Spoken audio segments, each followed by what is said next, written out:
श्री गणेशाय नमः। ओम गम गणपते नमः। ओम श्री परमात्मने नमः। श्री रामांग। धर्म के शाश्वत स्तंभ श्री राम। लेखक स्वर्गीय श्री कन्हैयालाल माणिकलाल मुंशी।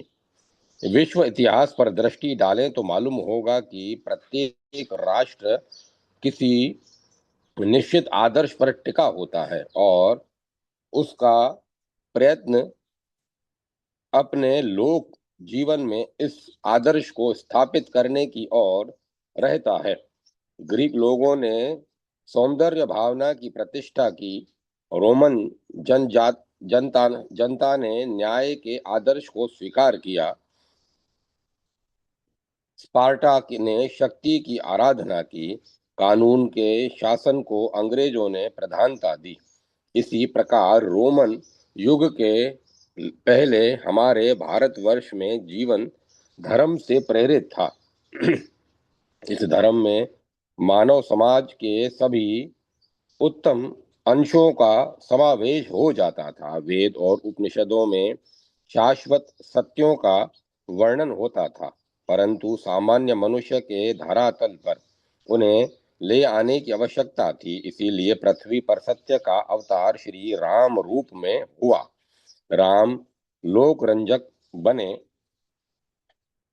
धर्म भारतीय संस्कृति का एक संकेत शब्द है। मानव जीवन और कार्य में भौतिकता और आध्यात्मिकता के बीच सेतु का काम कर वह करता है। धर्म मनुष्य को पूर्ण बनाता है, जीवन के समस्त अंगों का समन्वय कराना सिखाता है, व्यक्ति को उन्नत बनाता है और सभी के कल्याण का मार्ग प्रशस्त करता है। रामायण के श्री राम मनुष्य जीवन में धर्म के शासन का समर्थन करने वाले एक आदर्श उदाहरण बन गए हैं। उनके मन में धर्म के प्रति किसी प्रकार की ढिलाई या उसकी क्षति असह्य है। राम ने स्वयं अपने लिए भी उग्र आचरण संहिता रची थी और अपने स्वजनों से भी वे इसी आचार दृढ़ता की अपेक्षा रखते थे। एक बार दिए जा चुके वचन के पालन में वे किसी व्यक्तिगत भावना को विघ्न स्वरूप नहीं बनने देते थे। उन्होंने अपनी माता से भी मृदुता के साथ कहा था, इस समय आपका धर्म आपके पति को सांत्वना देना है। आमरण उपवास की धमकी देने वाले भाई को वे कहते हैं कि यह क्षत्रिय का स्वधर्म नहीं है। वाल्मीकि किसी एकाकी सत्य का दर्शन हमें नहीं कराते, बल्कि उनकी कृति में प्रतिबिंबित सत्य असंप्रदायिक और उदार स्तर का है। वह सामान्य जन को उसके दैनंदिन जीवन में स्पर्श करता है, उसके समाज को, उसकी अर्थव्यवस्था और राजनीति के साथ साथ उसकी नीति संहिता को भी स्पर्श करता है। युद्ध और शांति, साध्य और साधना तथा वानर, भालू, यहाँ तक कि गिलहरी जैसे मानवेतर प्राणी को भी स्पर्श करता है। श्री राम के संदर्भ में वाल्मीकि दो अभिव्यक्तियों का उपयोग करते हैं। वे राम को सत्य वाक्य तथा दृढ़ व्रत कहते हैं। जिस प्रकार ऋत ब्रह्मांड की व्यवस्था का सूचक है, इसी उसी प्रकार सत्य धर्म का आधार है। मानव के जीवन और आचार में ऋत सत्य के संकेत द्वारा अवतरित होता है। यदि मनुष्य सत्य से चले तो ब्रह्मांड डोल उठे।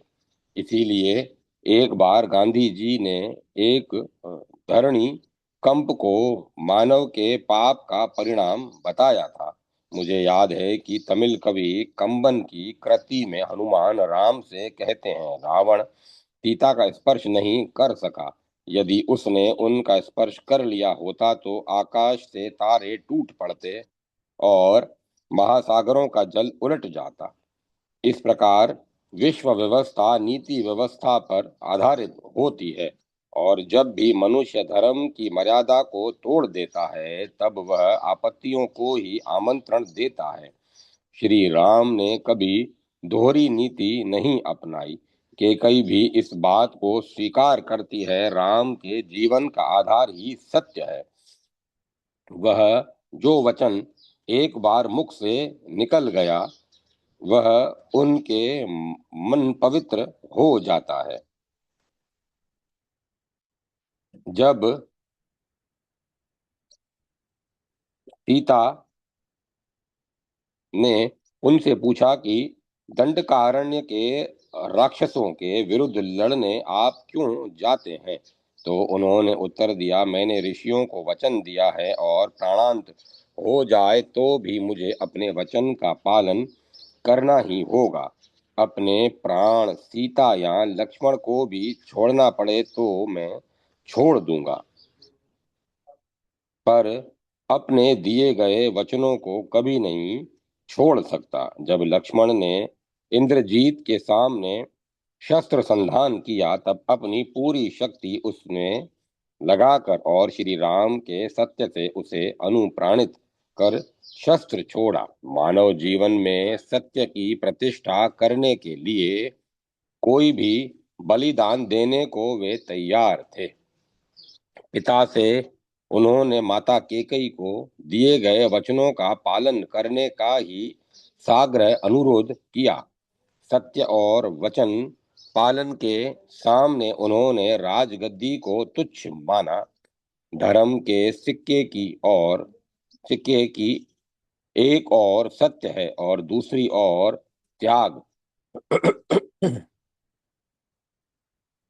धर्म पर अडिंग रहने के नाम धर्म पर अडिंग रहने के राम के अटल निश्चय को भरत भरत की हजार युक्तियां और महर्षि जाबाली की अनेक युक्तियां भी नहीं डिगा सकी।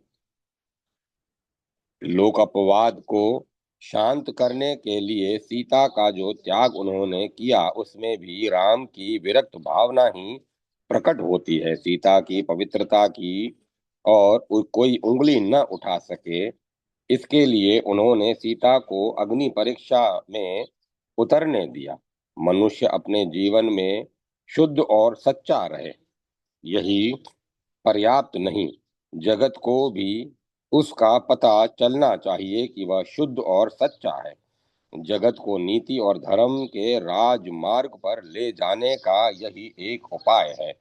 आज भी नीति भ्रष्टता की शक्तियां हमारे समकालीन जीवन में बवंडर बनकर उतर रही है, हमारे दृष्टिकोण को विकृत कर रही है, हमारे आधार स्तंभों को ही ढिला दे रही है। इस समय हमारे सनातन धर्म की चिरंतन आदर्शों के प्रतीक श्री राम के चरित्र से हमें अपने जीवन के लिए प्रेरणा प्राप्त करनी चाहिए। आप जिस भारत के प्रति हम गौरव का अनुभव करते हैं आज जिस भारत के प्रति हम गौरव का अनुभव अनुभव करते हैं, वह रामायण के बिना कभी नहीं बन सकता था। रामायण की दीप्ति के कारण ही पश्चिमी संसार का अणुस्त्र मानव भारत की और मानवता की रक्षा के लिए एकमात्र आशा के रूप में तथा आध्यात्मिक प्रकाश पाने के लिए देखता है। शक्ति दल से के सौजन्य से। जय माता सरस्वती। जय माँ सरस्वती। श्री सीताराम और राम राज्य। लेखक वितराग दिगंबर जैन मुनि 108 श्री विद्यानंद जी महाराज। बहुत समय से राम के बारे में कथाएं सुनी और पढ़ी जाती है, पर हम लोगों ने उनकी ऊपरी बातों को ही देखा है, श्री राम का दर्शन शास्त्र नहीं देखा। राम का दर्शन शास्त्र क्या था? योगा विशिष्ट योग वशिष्ठ में श्री राम कहते हैं कि मिथ्या ज्ञान एक विकार है और जब तक इसको जीव नहीं हटाता, तब तक वह स्वप्न अवस्था में रहता है। सम्यक ज्ञान से मनुष्य का मन और आत्मा ऊंचे उठते हैं तथा सम्यक ज्ञान ही संकट के समय भी विवेक से काम लेता है और धैर्य को नहीं खोता। सम्यक ज्ञान से ही सम्यक श्रद्धान होगा। जिस तत्व ज्ञान पर तुमने श्रद्धान किया उसे अपनी आत्मा में उतार लो। जिसे सम्यक ज्ञान रूप बुद्धि प्राप्त हो गई, उसके लिए विषयाभिनिवेश आदि व्याधि, मानसिक कष्ट एवं रोग दूर की चीज है। श्री राम कथा एशिया के सभी देशों में देखने सुनने को मिलती है। श्री राम की मानवता इसीलिए नहीं है कि उन्होंने कोई युद्ध जीता, अपितु वे जीतेंद्रिय होने के कारण अपने गुणों से महान थे। जिस प्रकार उनका बाहरी आचरण सादगी का था, वे अंतरंग से भी उतने ही निर्मल थे। जिस समय श्री राम को उनके पिताजी ने वनवास की आज्ञा दी, तब उन्होंने पिताजी ने मुझे दंडकारण्य का राज्य दिया है, यह कहकर अपने पिता की आज्ञा को शिरोधार्य किया। आज तो भाई भाई की और बेटा बाप की भी बात सुनने को तैयार नहीं।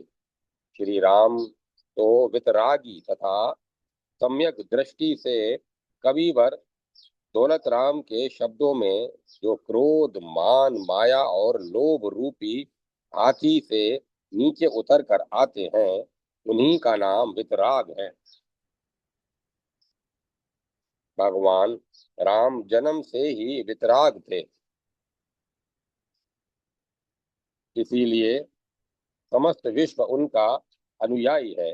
वे किसी संप्रदाय के नहीं, आदर्श व्यक्ति को कभी अपना कहने को तैयार है, पर उनके गुण ग्रहण करने को कोई तैयार नहीं। आज हमने धर्म को संकीर्णता की परिधि में बांध दिया है। हम अभी तक पुरानी गाथाओं में ही फंसे हुए हैं। वह धर्म हमें नहीं चाहिए जिसको स्पर्श करने से वह नष्ट हो जाए। धर्म तो वह है जिसके स्पर्श से आत्मा ऊंचा उठता है। उसी प्रकार जैसे पारस को छू कर लोहा भी सोना बन जाता है, यदि धर्म के नाम पर हम लड़ें तो हमारा जीवन पशु पक्षियों से भी बदतर है। राम के तत्व ज्ञान को जानने से हम भी राम बन सकते हैं।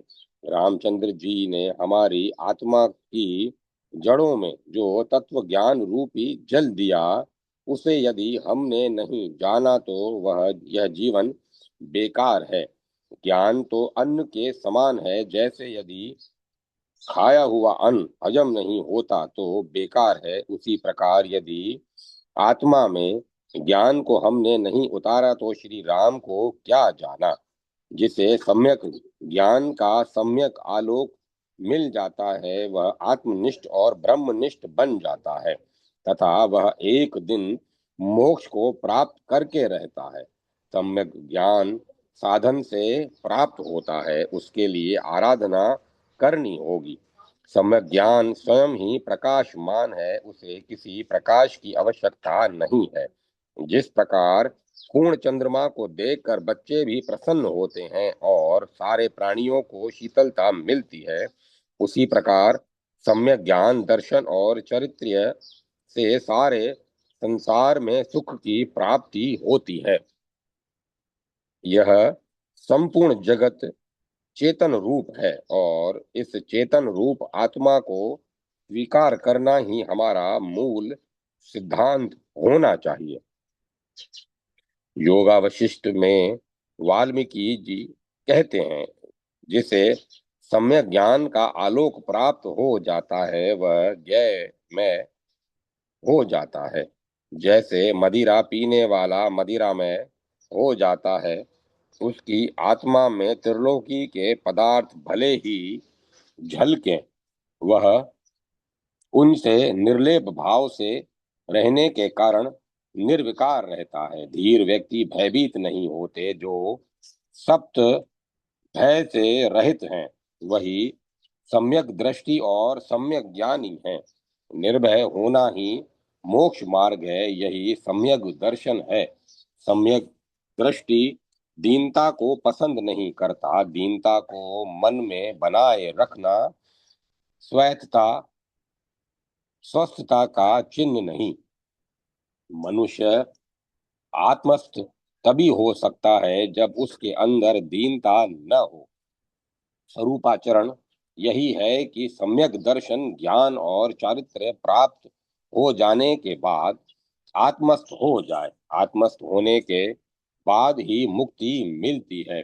वही व्यक्ति आत्मस्थ है जो वज्रों के घोष से और हाथी की चिंगाड़ से भी कंपायमान न हो। शांति प्राप्त करने के लिए राग रहित होना आवश्यक है। जब न किसी वस्तु के ग्रहण करने की और न त्याग करने की इच्छा रहे तभी पूर्ण मुक्त होने की अवस्था समझनी चाहिए। इस संसार में जो अपनी इंद्रियों को वश में कर ले वही वितराग है। सम्यक ज्ञान से युक्त शुद्ध चित्त मुनि मन में विकार से विचलित नहीं होता। जैसे दर्पण के सामने से चाहे जो चीज निकल जाए उसका दर्पण पर कोई प्रभाव नहीं पड़ता, उसी प्रकार जो वितराग है उन पर किसी तरह के विकारों का कोई प्रभाव नहीं पड़ता। श्री राम ऐसे ही वितराग और तीनों लोकों के नाथ थे। श्री राम का दर्शन शास्त्र ज्ञाता दृष्टा रूप में कर्ता हर्ता रूप नहीं है। श्री राम के जीवन से हमें कई शिक्षाएं मिलती हैं। उनका जीवन बड़ा पुरुषार्थ में था। वे बड़ों का और अपने माता पिता का पूरा आदर करते थे और उनकी आज्ञा का पालन करना अपना कर्तव्य समझते थे। वे किसी से वैर नहीं रखते थे। वे प्राणी मात्र पर दया और प्रेम भाव रखने वाले थे। उनके राज्य में कोई स्त्री विधवा नहीं थी। वे अपनी प्रजा को दुखी नहीं देखना चाहते थे। भगवान राम का मन तो तीनों लोकों से भी ऊंचा था। श्री राम मंदोदरी को विधवा देखकर बहुत दुखी हुए। तो मंदोदरी ने कहा, राम तेरे माता पिता धन्य हैं, इक्ष्वाकु वंश धन्य है। रावण ने भी मरते समय कहा था, हे राम इस संसार में तुम्हारे समान कोई धनुर्धारी नहीं हो सकता। जब तक यह दुनिया रहेगी तब तक मेरी अपकीर्ति और तुम्हारी कीर्ति रहेगी। श्री राम सम्यक ज्ञान दर्शन और चारित्र्य के द्वारा सिद्ध बन गए। उनका चरित्र पाप रूपी अंधकार को नष्ट करने वाला है। श्री राम के जीवन में सीता जी का बहुत महत्व है। यदि सीता जी का नाम हटा दें तो राम के चरित्र में रह ही क्या जाएगा। पत्नी तो पति को परमेश्वर बना सकती है। जीवन तो सभी जीवों का होता है, परंतु उनमें से जिनमें लोकहित की विशेष भावना होती है उन्हीं का चरित्र महापुरुष अवलोकन करते हैं तथा उन्हें विश्व के समक्ष प्रस्तुत करते हैं। जैनाचार्य महासेन सूरी ने सिया चरयु चरयु नामक ग्रंथ महासती सीता के जीवन चरित्र पर लिखा था। देश में असंख्यात सतियां हुई पर महासती सीता की बात अलग ही है। उनका अपना स्वतंत्र स्थान है। आज भी यदि देश में सतियां हैं तो वे ऐसी महासतियों की कृपा से है। श्री सीता के कहने पर श्री राम के कहने पर सीता जी ने अग्नि परीक्षा वर्ण कर भारत में ही नहीं अपितु विश्व में स्त्री समाज का सिर ऊंचा किया। आचार्यों ने शास्त्रों में एक और जहां स्त्री को उसके अवगुणों के कारण है बताया, वहां दूसरी ओर बड़े बड़े ऋषियों तीर्थंकरों को जन्म देने के कारण उसे महान भी बताया है। महासेन सूरी के शब्दों में सीता जी कहती हैं कि सम्यत्व से ही स्त्री योनि का अतिक्रमण किया जा सकता है और मुक्ति को प्राप्त किया जा सकता है। अहिंसा, सत्य, अचौर्य, अपरिग्रह और ब्रह्मचर्य को पालकर ही हम अपने आत्मा को परमात्मा बना सकते हैं। पंच पापों के त्याग और सांसारिक सुखों के निग्रह के बिना यथार्थ सुख नहीं प्राप्त हो सकता। सीता जी ने रावण के वैभव को तुच्छ समझा। सीता जी का वैभव तो उनका शील था। सीता जी का जीवन रामचंद्र जी की पत्नी के रूप में ही नहीं बल्कि एक तपस्विनी के रूप में महत्वपूर्ण है। एक बार सीता जी कहीं जा रही थीं। रास्ते में उन्होंने देखा कि एक विधवा स्त्री अपनी गोद में एक बच्चा लिए जा रही है और उसके कपड़े फटे हुए हैं। सीता जी ने उसको रोककर उसकी इस हालत का कारण पूछा। उस स्त्री ने बताया कि उसके पति की मृत्यु यात्रा में हो गई थी और उसके जीवन निर्वाह का कोई साधन नहीं है।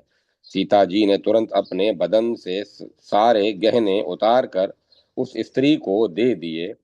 यह था सीता जी का त्याग। यदि गहनों के होते हुए तुम्हारा पड़ोसी दुखी रहे तो तुम्हारे पास ऐसे गहनों का होना बेकार है। पड़ोसी भी सुखी रहे तभी तुम्हारा गहना रखना भी ठीक है। आधुनिक युग में त्याग भावना से ही महिलाओं का जीवन आदर्श बन सकता है। आज देश में राम राज्य लाने के बात तो बहुत कही कही जाती है, पर हम देखते हैं कि सरकार और जनता दोनों में एक दूसरे के प्रति विश्वास का अभाव है। सरकार नित्य नए करों का बोझ जनता पर लादती जा रही है और जनता नित्य नए तरीके अपने बचाव के निकाल रही है। ऐसी स्थिति में राम राज्य कैसे आ सकता है? राम राज्य तभी आएगा जब हमारे नेता राम बनेंगे और प्रजा भी लक्ष्मण और सीता के जैसा आचरण करेंगी। इसीलिए आवश्यक है कि हमारे स्कूल कॉलेजों में दी जाने वाली वर्तमान शिक्षा के में मूलभूत परिवर्तन किए जाएं और नौजवानों को राम, सीता और लक्ष्मण का चरित्र पढ़ाया जाए। आज के युवक यदि उनके जीवन की घटनाओं को पढ़ेंगे तो निश्चय ही उनके जीवन में परिवर्तन आ जाएगा। मैं आपसे यही कहूंगा, संपूर्ण जगत के प्राणियों में ज्ञान चेतना मौजूद है। अपने में स्थिर होने के बाद आत्मस्थ होकर जो अपने स्वभाव में लीन हो जाते हैं वे ही मुमुक्षु हैं, वितराग हैं। जो ऐसा पुरुषार्थ करते हैं उन्हें कुछ न कुछ अवश्य प्राप्त होता है। श्री राम गृहस्थ अवस्था में भी मुनि के समान थे। उनकी कथा जीवों में प्रमोद उत्पन्न करने का साधन है एवं पाप का नाश करने वाली है। उनके गुणों को अपनाकर ही देश में राम राज्य की स्थापना की जा सकती है। मंगल प्रवचन से संकलित। जय माता सरस्वती। जय मां सरस्वती। राम नाम का अद्भुत प्रभाव। महात्मा गांधी लेखक। राम नाम के प्रताप से पत्थर तैरने लगे। राम नाम के बल से वानर सेना ने रावण के छक्के छुड़ा दिए। राम नाम के सहारे हनुमान ने पर्वत उठा लिया और राक्षस रावण के घर अनेक मास रहने पर भी सीता अपने सतीत्व को बचा सकी। भरत ने 14 साल तक प्राण धारण कर रखा क्योंकि उनके कंठ से राम नाम के सिवाय कोई दूसरा शब्द नहीं निकलता था। इसीलिए तुलसीदास जी ने कहा है कि कली काल का बल धो डालने के लिए राम नाम जपो। मेरा विश्वास है कि राम नाम के उच्चारण का विशेष महत्व है।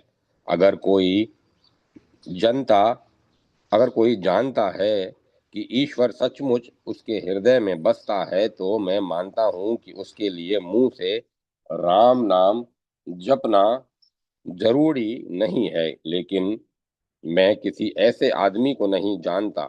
उल्टे मेरा अपना अनुभव कहता हूं कि मुंह से राम नाम जपने में कुछ अनोखापन है।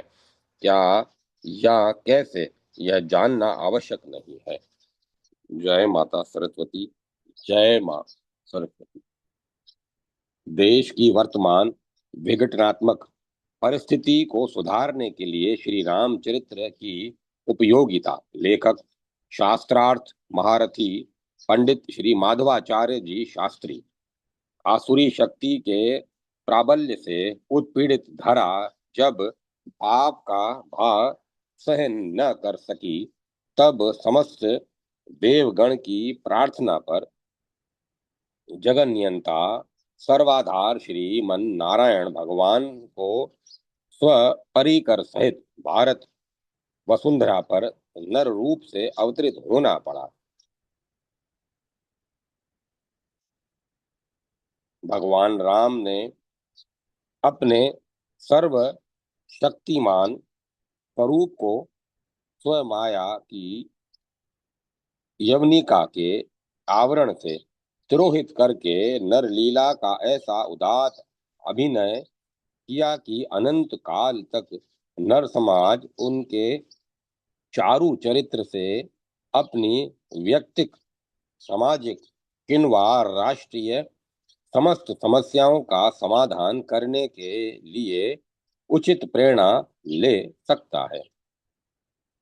संप्रति साधारणतया समस्त विश्व और विशेषकर भारतवर्ष भयावह परिस्थितियों के वक्र चक्र में पड़कर उत्तरोत्तर पतन के गहरे गर्त में गिरता जा रहा है। मानवता नाम की वस्तु केवल मिथ्या उद्घोषों की कर्णपकटु ध्वनि मात्र में ही अवशिष्ट रह जाती है। यूं तो चंद्रलोक तक में बसने के सुनहरे सपने देखे जा रहे हैं, परंतु वस्तुतः भूमंडल की परिधि में भी बसते हुए राहत की सांस ले सकना दूभर हो रहा है। ऐसी परिस्थिति में राम भगवान का चरित्र ही एकमात्र ऐसी आशा की किरण है जो कि हमें सही मार्ग का प्रदर्शन करा सकती है। राजा दशरथ चक्रवर्ती सम्राट थे। अपने यौवन काल में वे असुर त्रस्त देवताओं के संग्राम में भी सहायक रूप में सम्मिलित हुए थे, परंतु आयु ढलने पर औध का शिथिल्य स्वाभाविक होता है। राजा दशरथ इस प्राकृतिक नियम के अपवाद कैसे हो सकते थे। उनकी जीवन संध्या के अवसर उनकी जीवन संध्या में अवसर पाकर राष्ट्र विरोधी तत्व सक्रिय हो उठे। किष्किंधा के वानर राजा वाली और सुदूर लंका के राजा रावण बड़े महत्वाकांक्षी थे। दोनों ही चक्रवर्तित्व का स्वप्न देखते थे, परंतु परस्पर भिड़ंत होने पर रावण ने जब वाली को प्रबल देखा, तब उसके साथ अग्नि साक्ष्य पूर्वक सर्वतोमुख संधि कर ली। अब तो दोनों मिलकर समस्त भारत पर छाने का प्रयत्न करने लगे। रावण ने दंडकारण्य पर कब्जा कर लिया। अपने 14 सहस्त्र वीर सैनिक यहाँ बसा दिए। रावण के दूत भारतीय प्रजा से कर संग्रह करते हुए बिहार प्रांत के वर्तमान बक्सर ग्राम स्थित विश्वामित्र के आश्रम तक पहुंच गए। इस प्रकार रामकालीन भारत, जहां राक्षसी और वानरों की प्रतिगामी दो सत्ताओं द्वारा आक्रांत हो गया था, वहां केंद्रीय राजसत्ता की निर्बलता से निडर होकर स्थानीय सामंत भी अपने छोटे छोटे राज्यों को प्रभु सत्ता संपन्न मानने लग गए थे। इस प्रकार भारतवर्ष उस समय रावण, वाली और घरेलू सामंत, इन तीन विघटनकारी शत्रुओं से घिर गया था। आज का भारत भी चीन, पाकिस्तान और घरेलू विघटनकारी तत्वों से आक्रांत है। जैसे रावण ने वाली के सहयोग से राजा दशरथ के शासित प्रदेश दंडकारण्य पर बलात् कब्जा कर लिया था, आज ठीक वैसे ही पाकिस्तान की शह पर चीन ने भारत के लद्दाख, हिंद चीन और आदि प्रदेशों पर अपने पंजे जमा लिए हैं। उस समय कार्तवीर्य आदि अनेक सामंत जैसे अपने को स्वतंत्र, सर्वतंत्र, स्वतंत्र मानने लगे थे। ठीक उसी प्रकार सांप्रदायिक नागालैंड, मिजोलैंड, मेघालय और तमिलनाडु आदि प्रांत अपने स्वतंत्र स्वातंत्र्य का दम भरने लगे हैं। उस समय ऐसे आड़े वक्त में भारतीय राजतंत्र के परंपरागत संचालक, निस्वार्थ राष्ट्र सेवी ऋषि मुनियों ने ऐसी योजना बनाई कि अयोध्या राज्य का एक भी सैनिक न मरे, राजकोष की एक कानी कोड़ी भी व्यर्थ न हो, विघटनकारी सामंत बिना खून खराबी के पूर्वत केंद्रीय सत्ता के सहकारी बन जाएं और वानर तथा राक्षस दोनों की भिड़त होकर प्रतिगामी राक्षसी शक्ति समाप्त हो जाए। अतर्ध घरेलू सामंतों के दिमाग दुरुस्त करने के लिए एक मनोवैज्ञानिक उपाय रचा गया, जिसका नाम रखा गया धनुष यज्ञ। उसमें सभी छोटे बड़े राजा महाराजा सम्मिलित हुए। घोषणा की गई कि जो धनुष को उठाएगा उसे त्रिभुवन जय समेत वेदेही बिनहि विचार बरई हटी तेहि, अर्थात वह त्रिभुवन विजयी माना जाएगा और उपहार में उसे जनक नंदिनी प्राप्त होगी।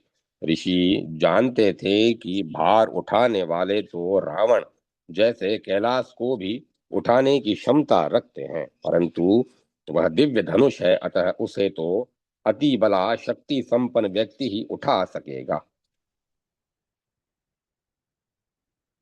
वह शक्ति केवल राम भगवान को महर्षि विश्वामित्र ने प्रदान की है। जाते लाग न सुधा पिपासा, अतुलित बल तनु तेज प्रकाशा। बस समस्त सामंत उसे न उठा सके, राम जी ने उसे उठा लिया। त्रिभुवन विजय माला उसके कंठ में पड़ गई। मनोवैज्ञानिक दृष्टि से समस्त सामंत मंडल को राम की शक्ति का लोहा मानना पड़ा, परंतु अब वे सब संगठित होकर उपद्रव करने की तैयारी करने लगे। ऋषि मुनियों ने पहले भी इस संभावित समस्या का समाधान तैयार कर रखा था। दुष्ट राजाओं को 21 बार निशेष करने वाले परशुराम तत्काल आ पहुंचे। राजा लोगों के दम खुश्क हो गए। निश्चित योजना अनुसार क्रोध करते हुए परशुराम जी से निडर होकर लक्ष्मण जी उत्तर प्रत्युत्तर करने लगे। इस वादानुवाद का मनोवैज्ञानिक प्रभाव सामंत गण पर यह पड़ा कि जिस परशुराम से हमारे दम खुश्क हो रहे हैं, रघुकुल का छोटा राजकुमार निर्भय होकर उन्हीं को करारे जवाब दे रहा है। अंत में परशुराम जी के राम को स्वयं धनुष देकर स्वयं तपोभूमि की और पधारने से तो समस्त सामंत गण पर ऐसा प्रभाव पड़ा कि अयोध्या सिंहासन के पूर्वत अनुगामी भक्त बन गए। सर्वतंत्र स्वतंत्र होने का जो भूत उनके दिमाग में घुसा था वह सदा सर्वदा के लिए भाग गया। इस प्रकार घरेलू विघटनकारी तत्वों की समस्या का तो समाधान हो गया। महाराजा दशरथ ऋषियों की गुप्त योजना से परिचित नहीं थे, अतः वे श्री राम राज्याभिषेक करने चले। किसी गुप्त मंत्रा ने केकई द्वारा राम को वन भिजवा दिया। ऋषि जानते थे कि श्री राम के राजा हो जाने पर यदि रावण से संग्राम होगा तो उसमें अयोध्या के अनेक सैनिक मरेंगे। अपव्यय भी होगा, फिर भी युद्ध का क्या परिणाम हो, यह अतर्कित अतर्कित रहेगा। अतः रावण से राम का निजी युद्ध हो, जिसमें अयोध्या के सिंहासन को कुछ भी हानि न हो, विजय श्री का लाभ ही लाभ हो। इसी योजना के अनुसार राम अन्य दिशाओं में न जाकर वाली और रावण की ओर ही उन्मुख हुए। एकमात्र वाली के मर मार देने पर समस्त वानर सेना राम की सहायक हो गई। राम रावण महायुद्ध में निश्चित योजना के अनुसार एक भी अयोध्यावासी सम्मिलित नहीं हुआ। जहां तक कि मूर्छित लक्ष्मण के स्वास्थ्य का समाचार जानने के लिए दूत तक नहीं भेजा गया, अर्थात अयोध्या के सिंहासन को युद्ध में सर्वथा अलिप्त रखा गया। 14 वर्ष तक राजधानी भी नंदीग्राम की फूस की झोपड़ी रही। राज सिंहासन पर कोई मानव व्यक्ति न होकर प्रतिनिधि भूता पादुकाएं प्रतिष्ठापित रहीं। प्रतिनिधि भूता पादुकाएं प्रतिष्ठित प्रतिष्ठापित रहीं। यदि यह सब कुछ योजनाबद्ध न किया जाता तो लंका की भांति अयोध्या भी रावण के दूतों द्वारा दग्ध की जा सकती थी। भगवान राम ने भी 13 वर्ष पर्यंत रावण से झगड़ा नहीं किया। 14वें वर्ष में ही सब कांड हुआ, जिससे अंतरराष्ट्रीय कानून के अनुसार 12 वर्ष पर्यंत अयोध्या से राम का कुछ भी संबंध न रहने के कारण यह अभियान राम का निजी अभियान माना गया। काश आज भी भारत के कर्णधार पाश्चात्य देशों की कुटिल नीतियों का अनुसंधानुकरण छोड़कर रामचरित्र की नीति से प्रेरणा ले और ऐसी कोई दृढ़ योजना बनाए कि जिससे सर्वप्रथम अपने ही विघटनवादी तत्वों पर केंद्र के प्राबल्य का स्थायी प्रभाव पड़े और वे अपनी आए दिन की ची चपट से विरत होकर भारत की अखंडता के पक्षपाती बन जाएं। भारत आज जिस प्रकार विघटनकारी तत्वों में जकड़ा हुआ है, उससे मुक्ति पाने का एकमात्र उपाय श्री राम की कार्य पद्धति का अनुकरण, उस कार्य पद्धति का अनुकरण जिसने भारत को अखंड प्रभु सत्ता में अधीन कर दिया, जिसके कारण मानव के आचार से वियुक्त होने के विचार समाप्त हो गए। एक लक्ष्य एक विचार से सभी संलग्न हो गए। स्थान की खंडता पर मानव की अखंडता ने विजय पाई। सभी दूसरे के दुख सुख को अपना दुख सुख समझने लगे, दूसरे की हानि को अपनी हानि मानने लगे और सभी प्रभुत्व में लीन हो गए। जय माता सरस्वती। जय मां सरस्वती। अनन्यता। राम ही को दास मैं हूँ, राम ही की आस मोही। राम दुख नाश मम बास खास धाम हूँ। राम ही की पूजा मेरे, राम बिन दूजा नाही। सीताराम शरण रहूं मैं आठों जाम हूँ। राम ही को ध्यान मेरे, राम ही को ज्ञान। रस रंग सख्य अभिमान, राम को गुलाम हूँ।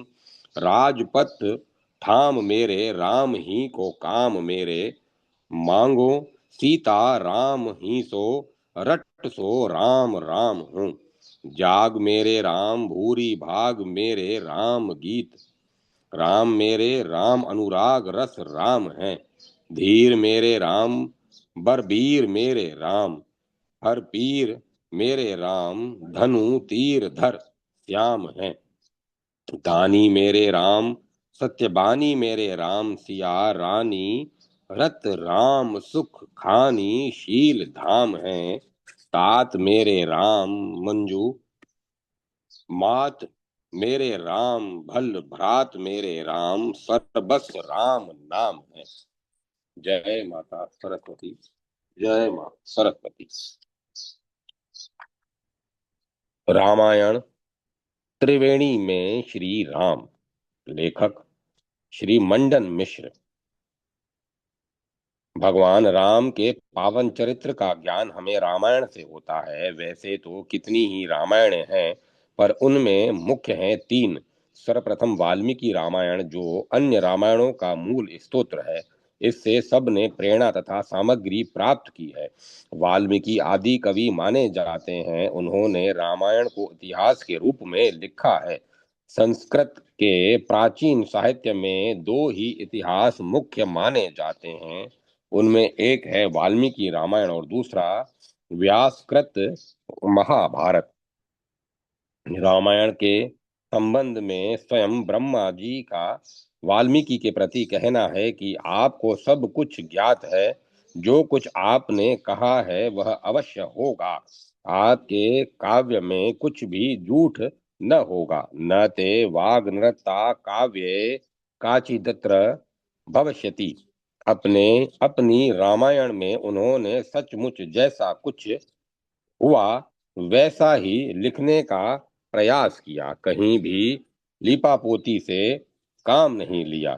वाल्मीकि की दृष्टि में भगवान राम कामार्थ गुण संयुक्त, धर्मार्थ गुण युक्त समुद्र की तरह रत्नों से भरपूर सबसे मनोरम हैं।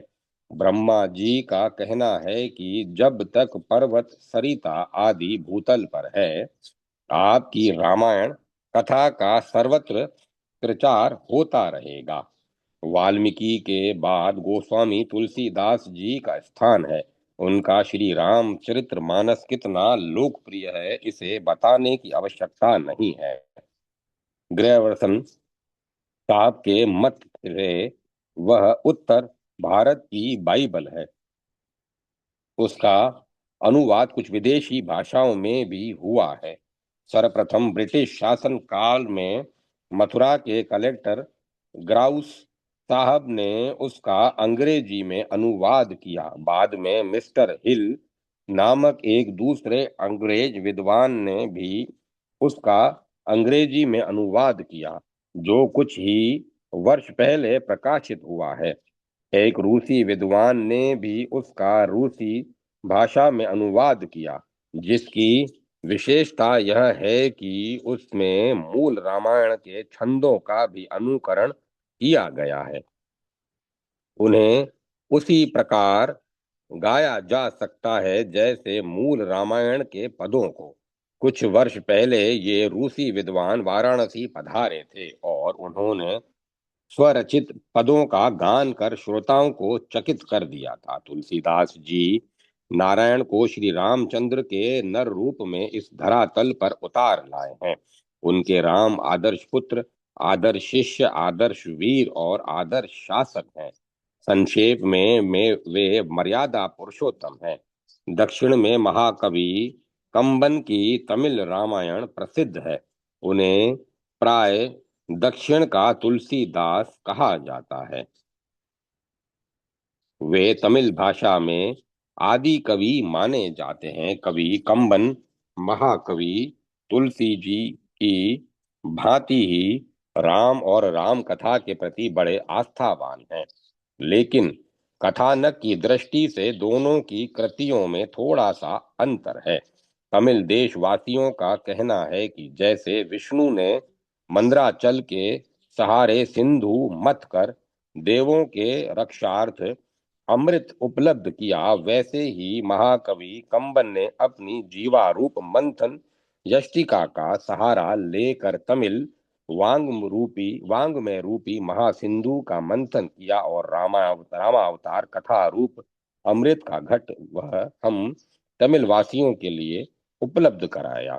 यद्यपि उसका आधार वाल्मीकि रामायण ही है, कंबन ने अपने प्राचीन आचार विचारों विश्वासों, भावनाओं तथा प्रचलित परंपरागत सभी मान्यताओं की सुरक्षा को ध्यान में रखकर स्थान स्थान पर कुछ परिवर्तन करना अपना कर्तव्य समझा। कहा जाता है कि यदि तुलसी श्री राम को नर रूप में धरातल पर ले आए तो कंबन ने नर को नारायण के रूप में पहुंचा दिया।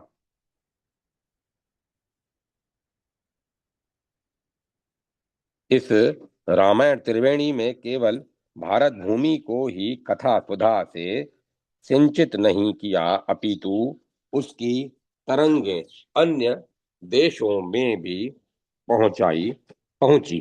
मिस्र के इतिहास में रेमेसिस की पौराणिक कथा आती है जो बहुत कुछ राम कथा से मिलती जुलती है।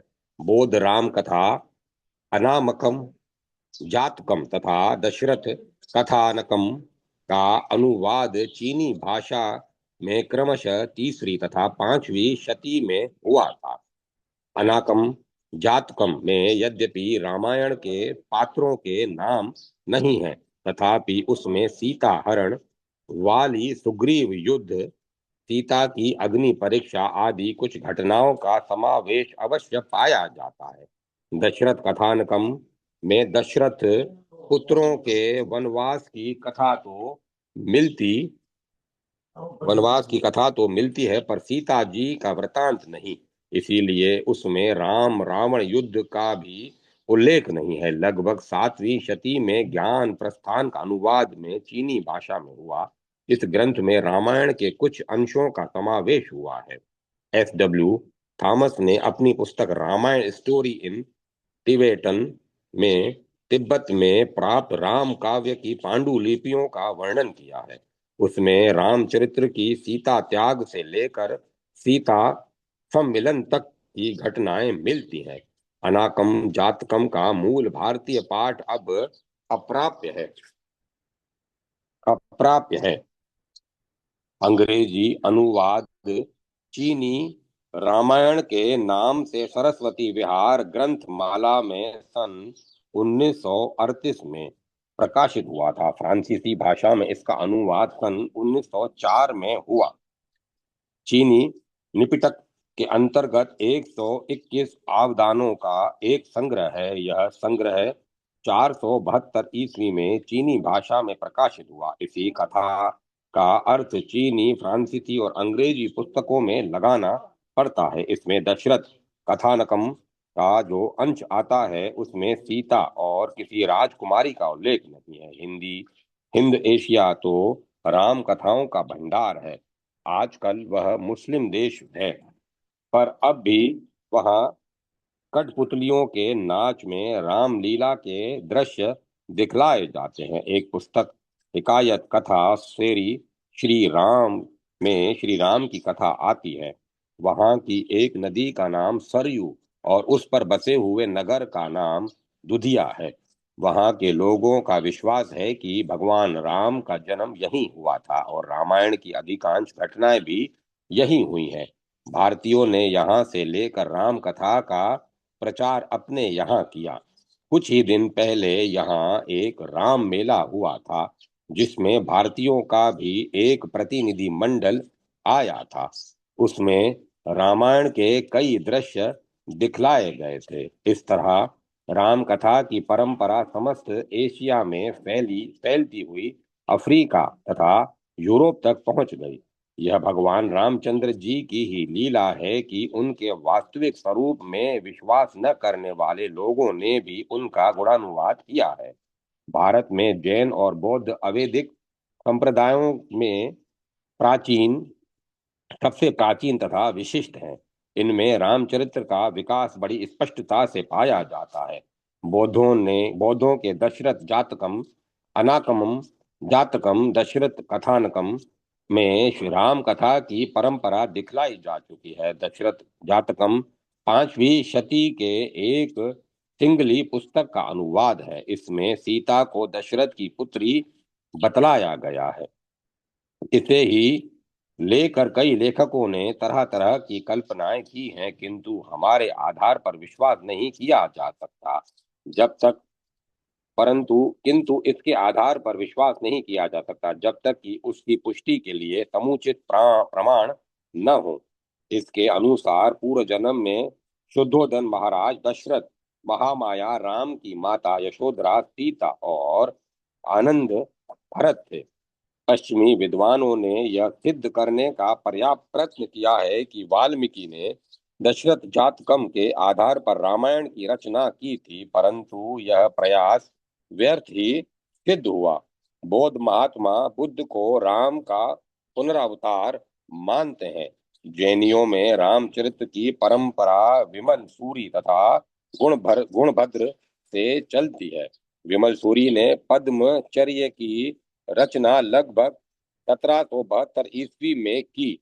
इसका संस्कृत रूपांतर पद्मचरित्र के नाम से 1807 ईस्वी में हुआ। इसका अनुवाद हिंदी बड़ी खड़ी बोली में सन 1818 में दौलत राम जी ने किया। विमल सूरी की परंपरा में जैनियों द्वारा कई रामचरित्र लिखे गए।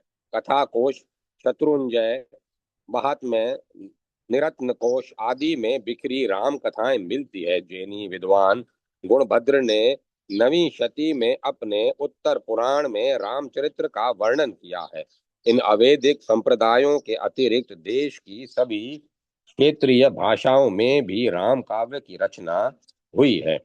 तमिल भाषा में काम्बन रामायण की चर्चा की जा चुकी है। तेलुगु साहित्य में द्विपद रामायण, जो रंगनाथ रामायण के नाम से अति प्रसिद्ध है, श्री वृद्धराज द्वारा 11वीं शती में लिखी गई मलयालम की सबसे प्राचीन रचना रामकृत रामचरित्र 14वीं शती में हुई।